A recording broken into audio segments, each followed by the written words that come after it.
nyity tandrazana rehetra no tompon'ity raha ty tsy hanavahana anizaniza ary za miteny eto zao dia co-président-ny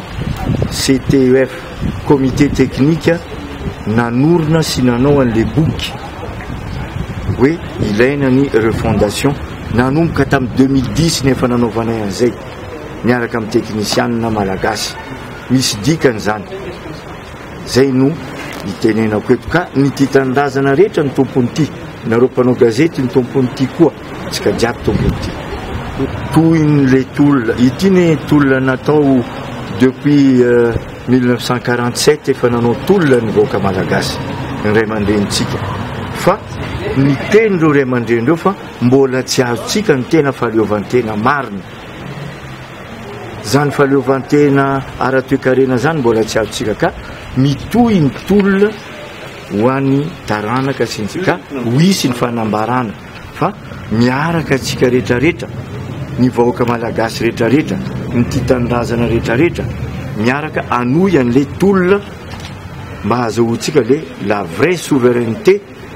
ary la vraie indépendance ny fahaleovantena zany tompo dia fahaleovantena ara-économique ny tena izy raha tsy manam-bola tsy manana fitaovana atsika dia tsy aleo tena mihitsy na ny vola anamboarana ny infrastructure ny vola omena an'le olona omena ny karama mahampy andrafetana ny rehetrarehetra mba tsy hijaly ny malagasy dia mbola tsy vita hatreto ka ny ray aman-dreny tamin'ny 1947 regny maty regny dia ny ray aman-dreny naka an'le indépendance indray no miteny hoe tokony tohizana le tolona fa mbola tsy azotsika tamin'izany indépendance zany tsara ho fantatsika fa le 26 juin no nanao fety atsika hoe azotsika amin'ny indépendance le 27 juin le lendemain andro ray afaran'igny dia natsona ny mpitondra nanao sonia ny accord de coopération ny esprit n'io accord io dia hoe à l'avantage ny France aloha zany no mila ovana zany esprit zany ny esprit tokony ananatsika ananan'ny mpitondra sy ny tompony andraikitra rehetrarehetra dia hoe ahoanany hoe avantage ny Madagasikara intérêt sy droit ny malagasy aloha zay ny zava-dehibe zay ny atao hoe fahaleovantena ka io le tohizatsika io mbola tsy vita mafy ny tolo fa raha tsy olona ty tanindrazana ka tsy hanao an'izay dia hijaly foana zany ty firenena ty hijaly foana ny malagasy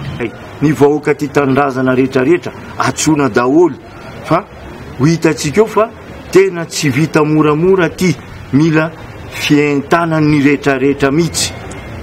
fientanany rehetrarehetra fantatrareo ny tiako atongavana amin'izany ny vahoaka no